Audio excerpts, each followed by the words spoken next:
What's the greatest, worst movie? Batman and Robin. There are over 40 ice puns. That's all you need. But you also get Clooney as the worst Batman ever. Bane's mindless banter. Ivy's cringe-worthy monologues. Bat nipples. Bat credit card, etc. So bad it's good. Completely forgot about the Bat credit card. Don't forget Poison Ivy. Uma Thurman's Ivy voices Sue Bat in one note. Pretty much every line sounds exactly the same. Bat nipples unless you're a female. Then you get no nips. Mac and Me. The E.T. ripoff brought to you by McDonald's of all people. Get out of here, Paul Rudd. Till That Kid's Bop was also sponsored by McDonald's. Lots of awesome content from those guys. They did a Mystery Science Theater with this movie, which was even better. I used to watch the OG one and still think of it whenever I see a wind turbine. Ever heard of Neil Breen? I cannot believe you committed suicide. If the Razzies ever implement a Lifetime Achievement Award, he would be the first recipient. That dude and his laptops. Anaconda, anyone? With the likes of Jennifer Lopez, Ice Cube, Owen Wilson, Danny Trejo, and Jon Voight all sharing the screen at the same time. That is the recipe for amazingly horrible and horribly amazing at the same time. Edit. Here's something I just found out. Frank Welker voiced the Anaconda.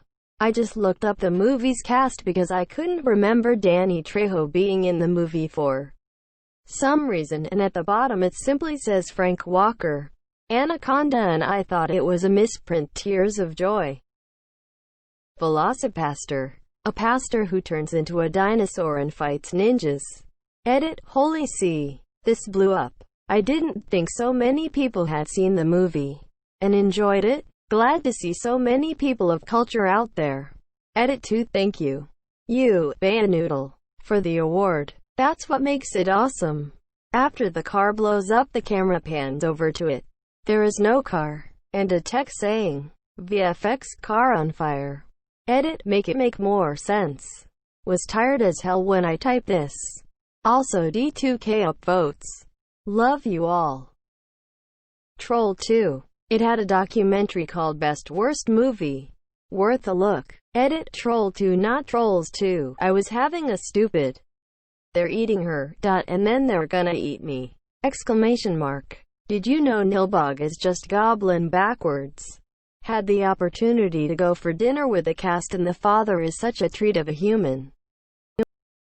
Deep Blue Sea. Samuel L. Jackson, LLC, Call J, and Super Sharks. I've loved that movie. It's the most baller-ass ever. Now you've seen how bad things can get and how quick they can get that way.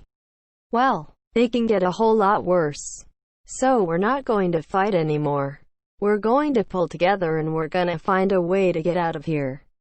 First, we're gonna seal off this pool. Eaten by shark. Deepest, bluest. My head is like a shark's fin.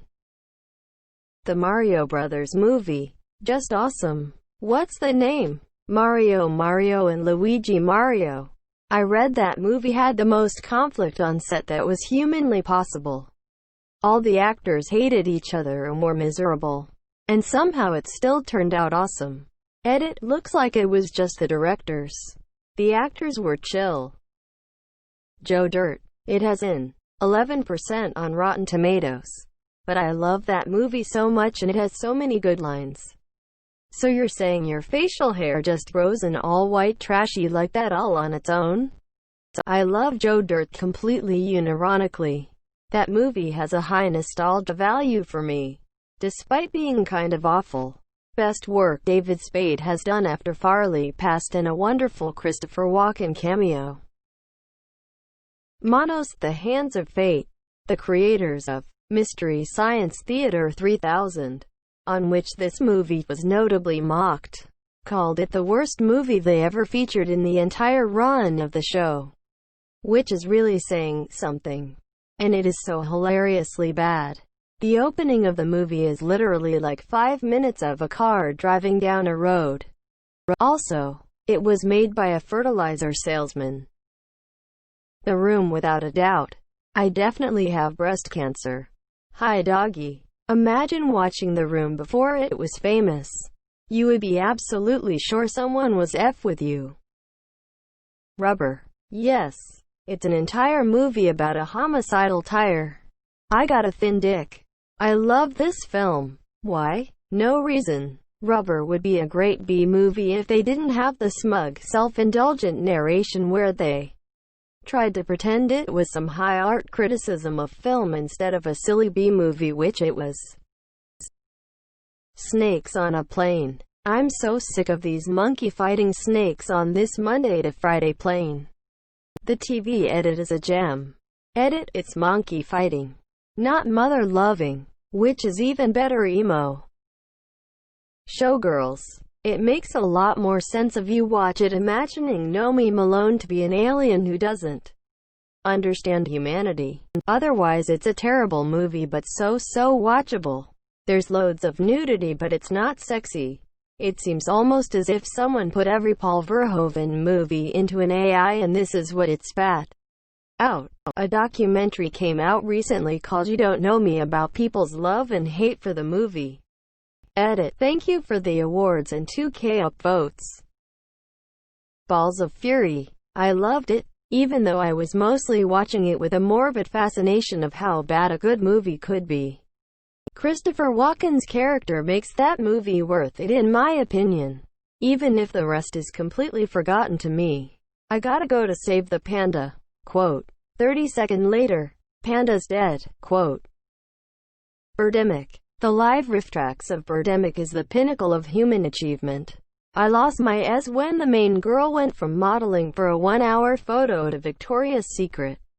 Those coat hangers will never fend off all these MS Paint birds. Plan 9 from Outer Space.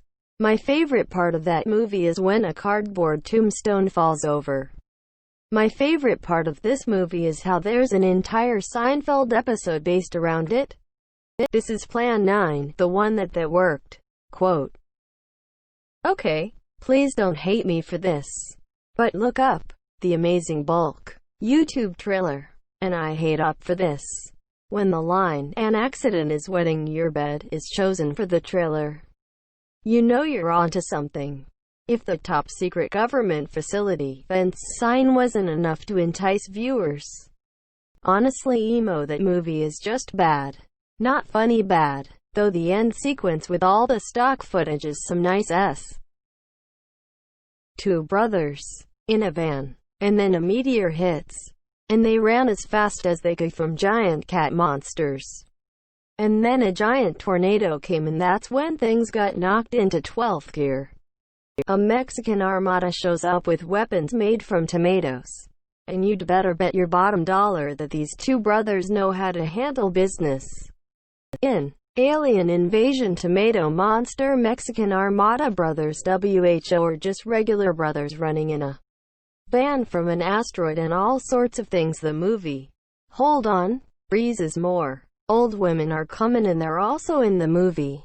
And they're gonna come and cross-attack these two brothers. But let's get back to the brothers because they have a strong bond. You don't want to know about it here. But I'll tell you one thing, the moon.